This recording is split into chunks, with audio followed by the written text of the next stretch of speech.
Please come in. Please. Good morning. Have a seat. Ashu ji, Thank you, sir. अपने बारे में बताएंगे? Yes, I belong to Delhi. Then I have done my schooling from Savodaya Kanya Vidyalaya. I have done my diet from Keshapuram, Delhi. Recently, I completed my graduation. Then I love to share my hobbies as well. I love to do drama such as theatre, nukkad natak activities. I love to do art and craft, listening music too.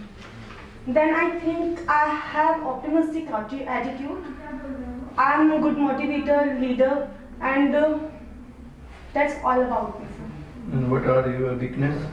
So my weakness is I just got lost in my work.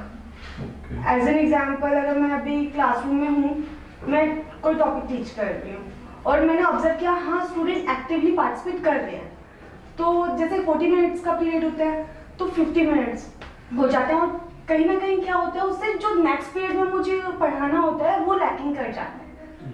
तो मैं work कर रही हूँ मेरी weakness पे and definitely in future कर रहेगी। आप नुक्कड़ नाटक में भाग लेते हैं? हाँ जी सर।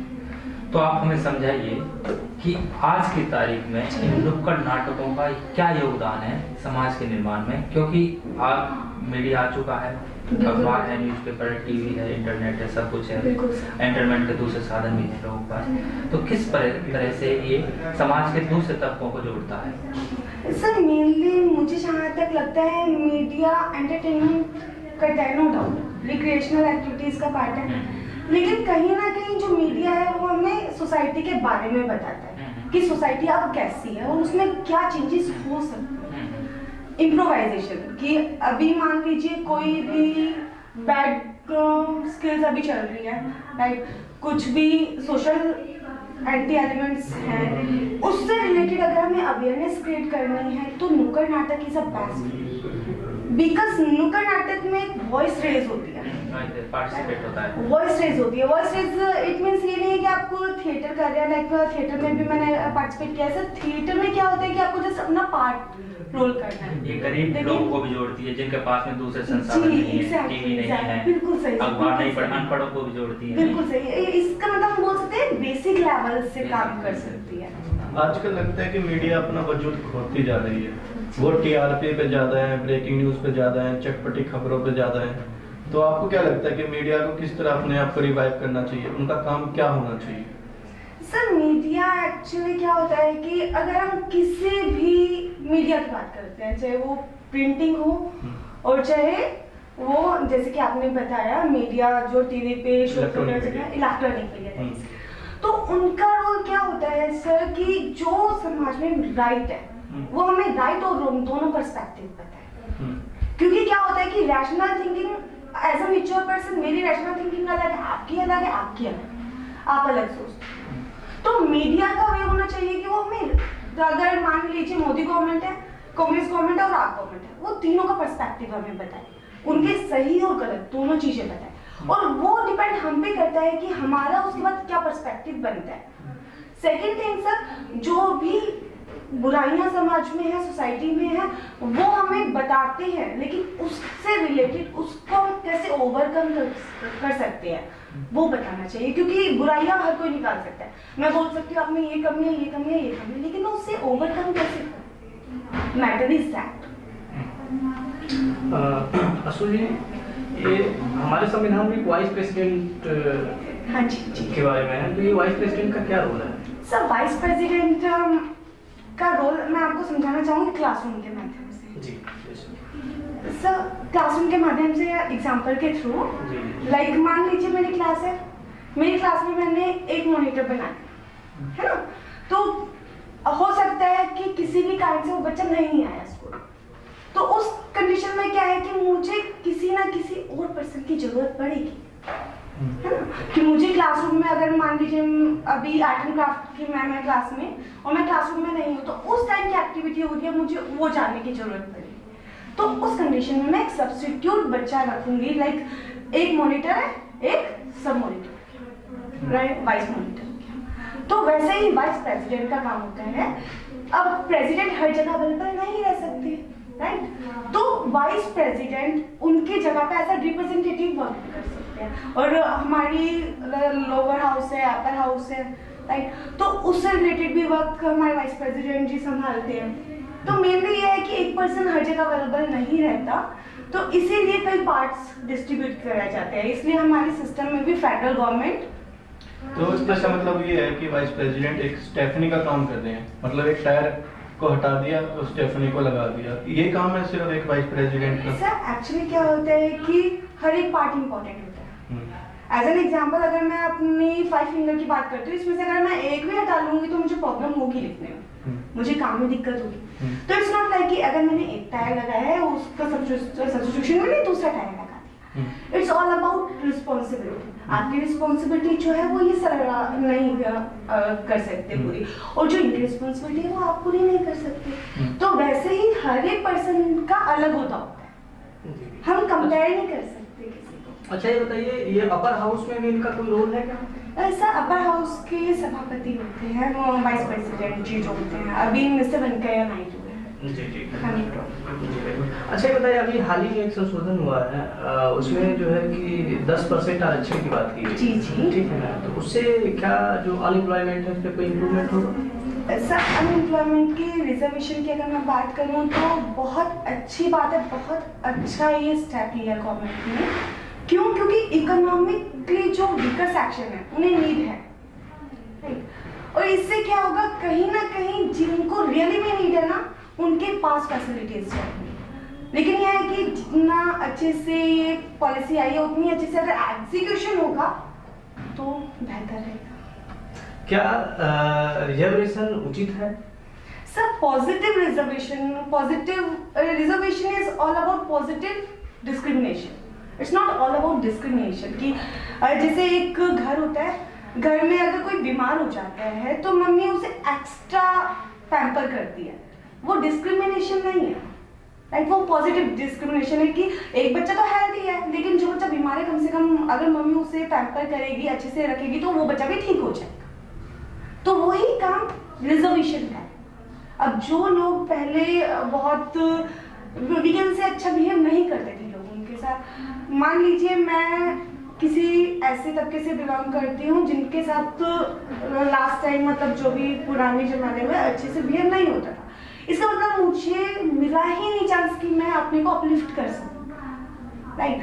तो अब 10 साल बाद जिन लोगों को चांस मिला वो तो ऊपर आ गए, और ऑब्वियस सी बात है अगर एज अ पेरेंट मेरे पास सारी सुविधाएं हैं तो मैं अपने बच्चों को भी अच्छे से रख सकती हूँ।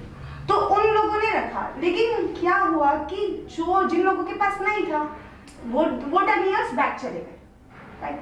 तो गवर्नमेंट और कुछ नहीं कर रही, जस्ट उन लोगों को इक्विटी के लिए ला दिया कि अगर मैं फर्स्ट आ रही हूँ तो अगर जो बच्चा फेल की कंडीशन में अगर टीचर उसे एक्स्ट्रा टाइम दे दिया, it's not all about discrimination कि मैं फर्स्ट आ रही हूँ मुझ पर तो ध्यान देने ही है, और जो बच्चा पढ़ भी नहीं रहा है उसकी तरफ ध्यान दे टीचर। तो आशु जी, आप छोटे बच्चों को पढ़ाएंगी, तो बताइए कि छोटे बच्चों को आप बैड टच और गुड टच के बारे में कैसे समझाएंगे?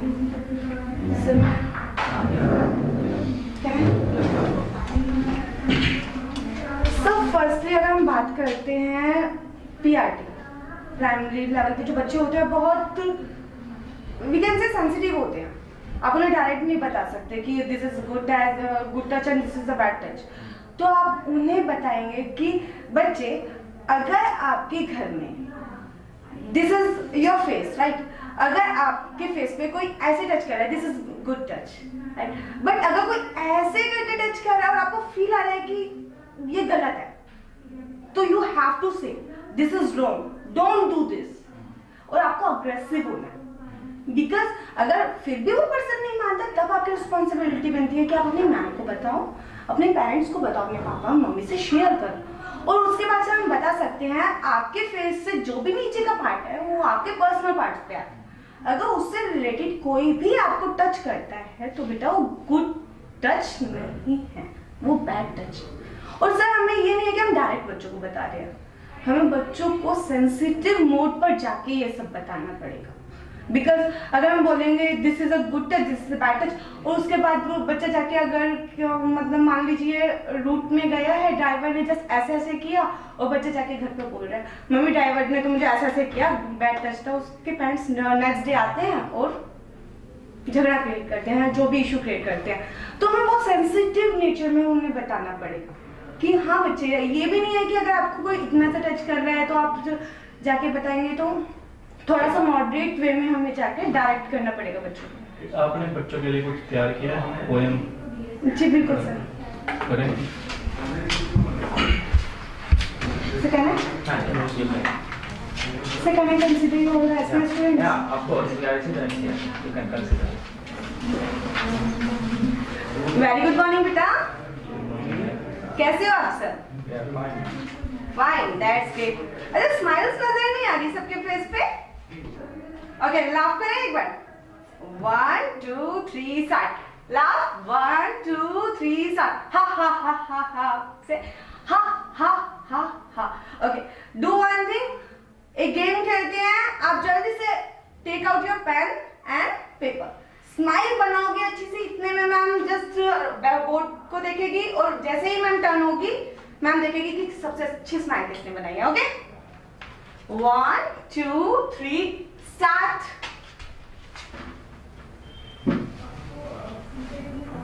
I'm observing each and everyone. Don't talk.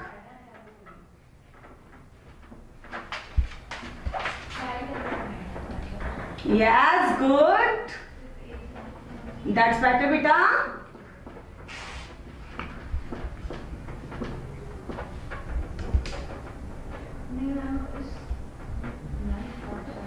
That's good. Okay, stop. Okay, show me your picture. That's great.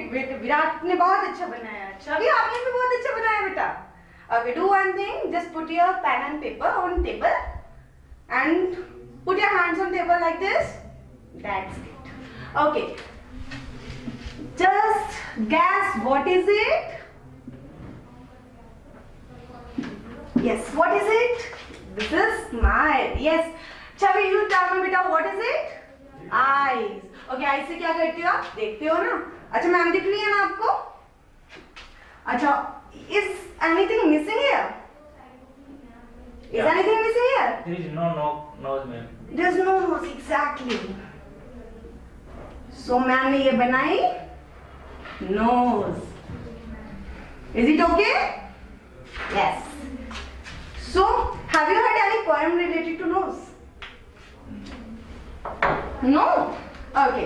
तो अब मैम आपको नोज से रिलेटेड एक अच्छी सी पोएम सुनाएगी और आपको भी मैम के साथ सिंग करना है। Okay start. I look into mirror, look at my nose. Say loudly बेटा। I look into mirror, look at my nose. It's the funniest thing, the way it grows. It's the funniest thing, ha ha ha. It's the funniest thing, the way it grows. Stuck right out where all of it shows. 2 little holes where the breathing goes. Say loudly. I look into mirror, look at my nose. How's the poem, beta? Okay, thank you, beta. Have a seat. So can I help? Yeah.